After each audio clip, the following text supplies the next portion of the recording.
I'd like to do a simple activity with you all. For those of you in front of me, you should have an A4 size paper with you. Keep it ready.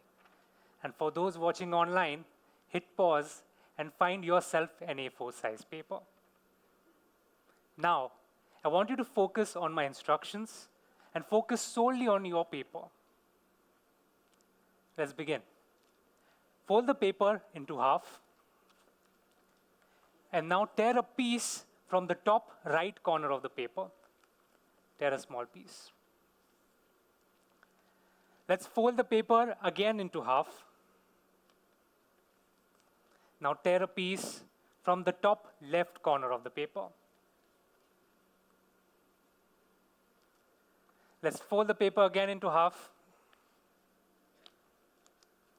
Now tear a piece from the bottom right side of the paper. Let's fold the paper for one last time. And now tear a piece from the bottom left side of the paper. This one's going to be slightly difficult, but you got this. There we go. Once you're ready, open the paper up and hold it for everyone to see.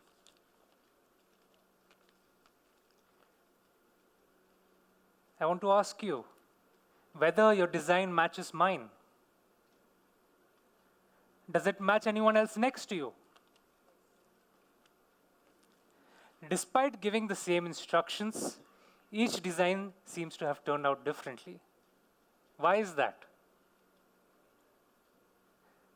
I've done this activity with more than 20,000 students and teachers, and I'm yet to find the same design turn out the same way. And the answer is simple. We all perceive and interpret the same instructions differently. And this simple activity highlights an important truth about life, that we all bring our own unique perspectives, experiences, and the same abilities to the same situation, leading to different outcomes. Studies in neuroplasticity show that our brains continue to develop based on our experiences, reinforcing the idea that no two individuals learn the same way. Throughout life, and particularly at critical instances, we ask ourselves this question: what is my life's purpose? Why am I here? The journey to finding the answer to this question is lifelong and shaped by our own unique experiences, perspectives, and the choices that we make. My journey to finding my purpose started 13 years ago. And at that time, I was really interested in sports, which took me to England to study sports science. Sports has taught me a lot. I learned how to work with a team. I gained confidence. I learned how to accept defeat. And as I completed my studies and I came back, I wanted to bring these learnings to the children of our country. And I started my first social enterprise, which taught children life skills through sports. And I learned how children perceive the world so uniquely, which got me interested in the field of cognitive science. Cognitive science is the study of how people learn. While I learned a lot, I had to eventually exit the social enterprise as I struggled to maintain it financially. I had poured my heart into it, believing that sports could be a transformative tool to help children learn about life. And I struggled with the finances, which hit me hard. The failure was hard for me to accept. But it became a defining moment in my life. During this time, I was pursuing my management studies, post which I got an opportunity to work at a financial services company.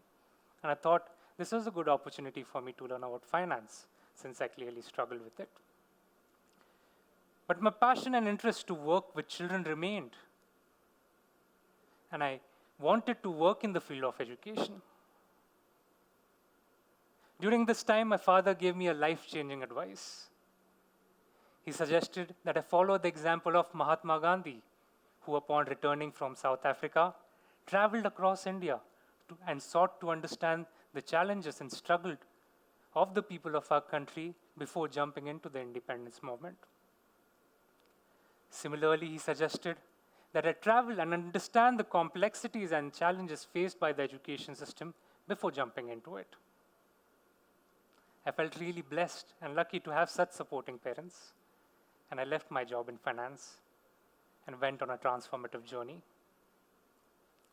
I traveled to Ladakh, visited Buddhist monasteries, and understood the holistic way of education. I visited tribal schools in Rajasthan, stayed with teachers and communities in rural Maharashtra. I traveled to the northeast, visiting the states of Arunachal Pradesh, Meghalaya, Nagaland, understanding the village life there, and understanding the natural systems, learning systems which have been passed down through generations.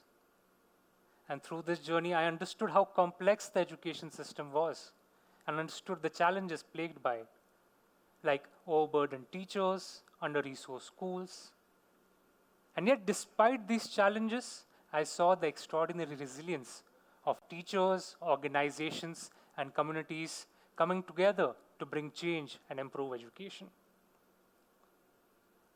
As I reflected back on this journey, I realized that life is a complex interplay between challenges and opportunities. And this brought me to the philosophy of Asude, a Marathi word that means acceptance. It's truly rooted in the people of Maharashtra and how it's passed down through generations and into our day-to-day lives.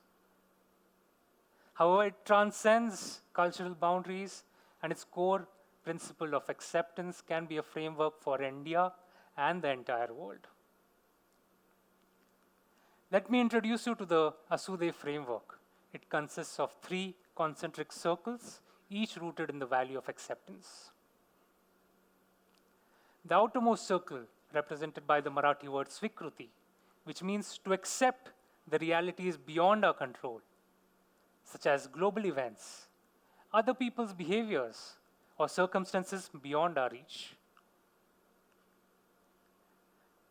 The next circle represents Samvad, to mindfully engage and have a dialogue with people around us and how we interact with our relationships and the systems that we interact with. The innermost circle is represented by the word Swayam Shakti, or self-empowerment, where our power truly lies in our words, our actions, and the circumstances and the choices that we make to interact with the systems around us. We often fall into the belief that nothing is in our control and that circumstances drive us who we are today and who we will be in the future. Asude reminds us that while we may not have everything in our control, we do have power in our actions and our words and how we choose to interact with the world around us.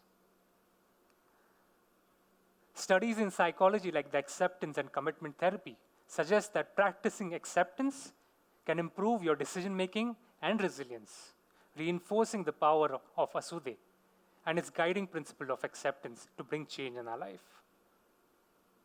Interestingly, the opposite of Asude in Marathi is Rahude, which means to disengage or to disagree.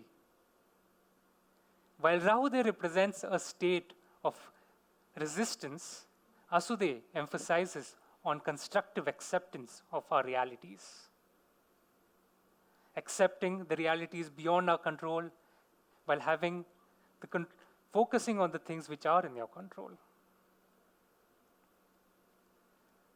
When the COVID-19 pandemic hit, it disrupted our lives globally, particularly children whose schools were closed and they were locked inside their homes. And at that point, my life partner and I decided while we may not have control over the pandemic or the lockdowns, we must strive to ensure that our children's learning continues. We started Asude Foundation to focus and work with rural public schools in the Marathwada region, India's most chronically drought-affected and rainfall-deficit regions. We focus on high school students who are at a critical stage of transitioning from school to higher education and at the highest risk of dropout. And to address this challenge, we deliver life skills and career education to help students from underserved communities to transition from learning to livelihood. One of the first students that we worked with was Priya. She was at the risk of dropout and getting married. It's unfortunate that girls, even today in certain communities, are looked upon as a burden. Priya approached us, and we respected the realities that she came from. And we decided that to mindfully engage with her parents, who were the key decision makers in her life.